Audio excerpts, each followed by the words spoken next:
C'est une population digne, c'est une population intègre et travailleuse, c'est une population fière, parce que le Fouta, vous êtes les dignes héritiers de Thierno Souleymane Baal.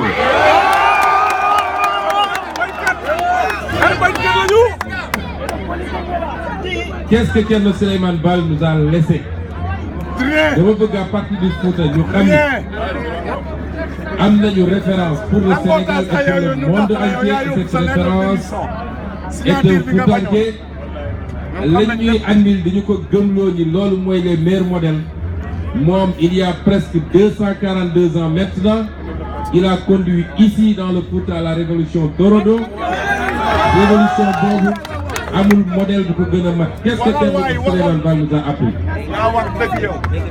Naa leen fàttali les 9 grandes mesures de la révolution de Thierno Souleymane Baal. Moo ne ni loolu suñ ko appliqué woon tey développé le Sénégal. Thierno Souleymane Baal d'abord jàngal nañu le courage. Et nous les jeunes Sénégalais, nous devons être courageux. Parce que si nous voulons défendre le Sénégal, il faut ñu am courage. Courage boobu ñun dañuy xeex pour libérer le Sénégal de la domination, pour libérer le Sénégal de l'emprise des étrangers, pour redonner à Sénégal son indépendance réelle et véritable. Même combat bi Thierno Souleymane Baal mëne na ko fii au Fouta bi nga xam ne naar yi dominé nañu Fouta di fi imposer seen impôt. Moom moo ñëw libérer le Fouta contre cet impôt colonial que les Maures avaient imposé. Donc c'est un modèle pour nous dans notre combat de Pastef, dans notre combat en tant que candidat. La première référence bi noonu. Deuxième bi mooy il a théorisé le Fouta indivisible du Dagana au Ferlo. Kon le principe de l'indivisibilité de l'État ci moom lañ ko njëkk a jàngee ñun en tant qu'Africain balaa keneen dañu ko andil mooy am réew kenn mënu koo xar ñaar, pas sur la base des ethnies wala des régions wala des religions. Nous sommes tous sénégalais avec les mêmes droits et les obligations. Thierno Souleymane Baal nous a appris l'égalité de tout le monde devant la justice, ce qui est le contraire de ce que Macky Sall et son régime font. Mooy ñëpp gis nañ ni justice à deux vitesses la. Boo àndee ak Macky Sall loo mun ci def mun nga tëdd nelaw, mais si tu es opposant bis bu ne ñu ñëw fu ñuy jaare pour utiliser, instrumentaliser la justice et te mettre en prison. Ça c'est contraire aux enseignements de Thierno Souleymane Baal.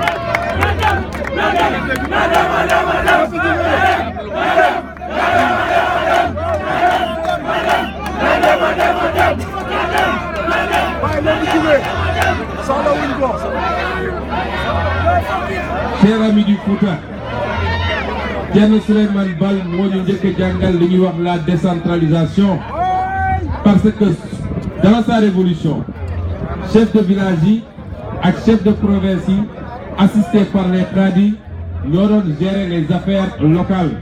Loolu la ñuy wax la décentralisation mu wuuteeg l'acte 3 de Macky Sall nga xam ne def nañu semblant de décentralisation, mais c'est lui qui tient tous les maires, c'est lui qui tient tous les présidents de conseils départementaux.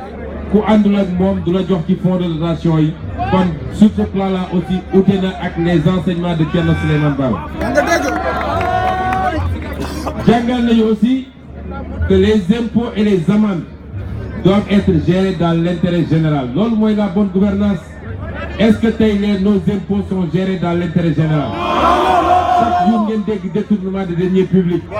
Chaque jour ngeen dégg le clan, la famille, les amis di séddoo xaalisu réew mi pendant que le peuple souffre. Kon foofu tam c'est totalement différent des enseignements de Thierno Souleymane Baal. Jàngal nañu aussi le service civique national, parce que su guerre amoon na le droit de réquisitionner tous les Foutanké en âge et en santé pour aller défendre la patrie. Donc service civique bi ñuy wax te mu nekk suñu biir programme ñu bëgg ko restaurer ba tous les Sénégalais et particulièrement les jeunes ñu xam lan mooy le sens, la portée et l'importance du drapeau national kooku Thierno Souleymane Baal jàngaloon nañu ko déjà il y a 250 ans. jàngaloon nañu la protection sociale parce que 7e mesure bi mooy les orphelins, les enfants et les vieillards doivent être protégés. C'est ça la protection sociale qu'on vous promet nous dans notre programme. Mooy bëgg nañ tous les Sénégalais soo feebaree am nga xaalis amoo xaalis tu dois être soigné. Tous les Sénégalais doivent avoir accès à un travail décent. Tous les Sénégalais doivent avoir un minimum de protection sociale, assurance maladie, protection contre le chômage. Ouais, tous les Sénégalais, quel que soit ce liggéey, que tu sois artisan, que tu sois agriculteur, wala nga nekk ci kër yi di liggéey ñuy wax ñu leen tuddee mbindaan, ñoom ñëpp am nañu droit am un minimum de cotisation ku ci dem ba am 60 ans nga mën a percevoir ta retraite. Ça, Thierno Souleymane Baal nous a appris ça il y a 242 ans. Il nous avait appris également la République. Parce que xam ngeen ni bi muy ñëw il y avait le régime royal des Denyanké ou des Niakobé moom moo ko fi génne ne désormais le pouvoir kenn du ko transmettre de père en fils mais dañuy am un système démocratique avec le système des grands électeurs nga xam ne les 6 provinces ñooy tànn ki leen doy pour mu doon almaami waaye dootuñu nangu benn waay nekk fi su fi jógee doomam nekk fi su fi jógee sëtam nekk fi. Ça c'est la démocratie bi ñuy jàngal tey te ñu gis ni le régime actuel essaie de nous imposer une sorte de dynastie, ce qui est contraire aux enseignements de Thierno Souleymane Baal. Le Fouta nous a donné de grands fils. El Hadj Omar Tall a été l'un des plus grands résistants. Bañ domination, bañ nooteel ba mu jaral ko mu xeex ba dans les conditions yi mu disparaître. Donc cette dignité-là kenn du ko transmettre parce que nit ki ñoo bokk ethnie wala ñoo bokk race wala ñoo bokk région. Aujourd'hui, le candidat qui représente plus le mieux et le plus ses valeurs que ses nos ancêtres pour lesquels ils ont combattu. Le candidat qui le représente le plus, il est devant vous, c'est le candidat Ousmane Sonko. Quel est le candidat?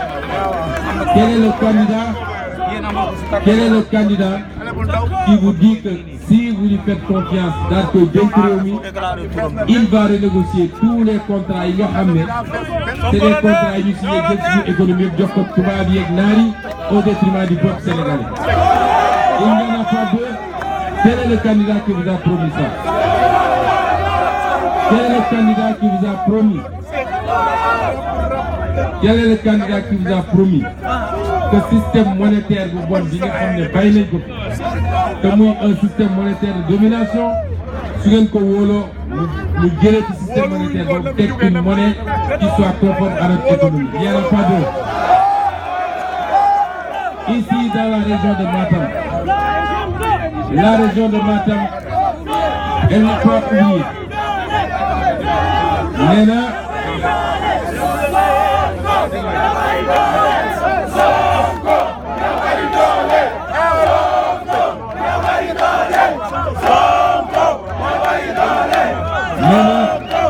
la région de Matam moom mu ne la région oubliée. Elle n'est pas oubliée parce que lu mu sa nekk ci bopp gars yi lañuy fàtte. Xam nga loo fàtte mooy loo xam ne mos nga ko jàpp nga dem ba sa xel xaw a nërmelu nga fàtte ko.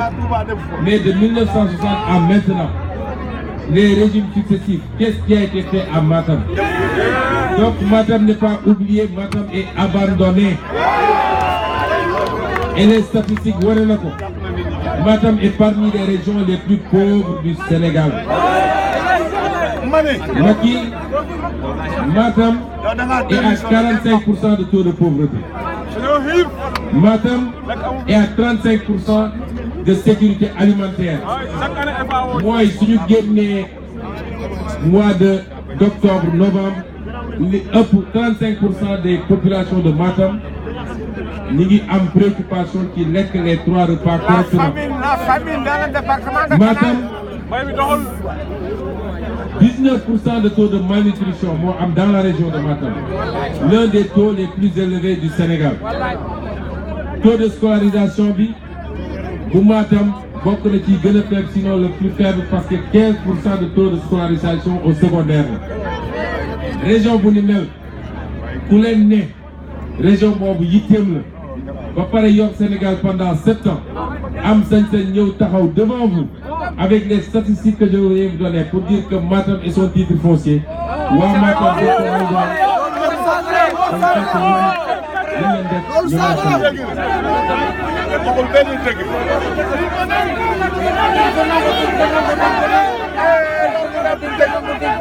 la région de Matam, les rares réalisations yi am région de Matam mu ngi am sous le régime de Ablaye Wade. Est-ce que Ablaye Wade est de Matam? Non. Est-ce que Ablaye Wade est Alpulaar? Non. li may wane mooy nit suñ ko jiitalee muy président bu baax, muy président bu juste, muy président bu équidistant de tout le monde, nekk au-dessus daal di njaboote réew mi ñëpp. li muy def ci réew mi du seet fan laa bokk kan laa bokkal, parce que tous les Sénégalais wax naa ko léegi ñoo war a yem ci bëtam ñu redistribuer la richesse nationale ba Sénégalais bu nekk liñ ci war a jot mu jot ko. Et c'est pourquoi la jeunesse matamoise ici présente a très bien compris ce que je dis.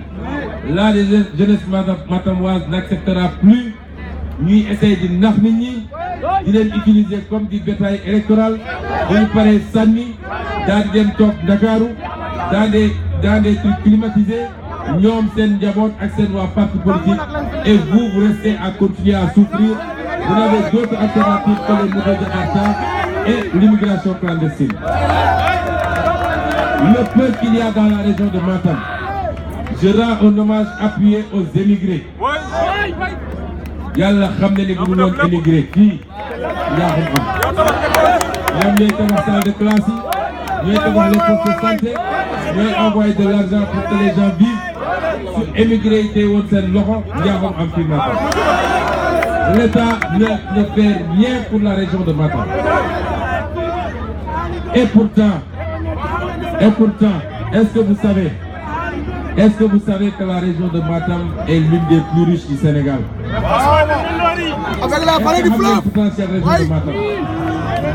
Région de Matam am na potentiel agricole. Mun nañ def lu rëy ci wàllu agriculture fii. Rien que ci vallée du fleuve rek mënoon na gérer l'autosuffisance en riz pour le Sénégal. Et pour la sous-région, pour la Sénégal tam. Am na des potentiels, un potentiel minier bu am solo. Mais phosphate Dendéré bi yéen a koy dégg lan la ci Matam absolument rien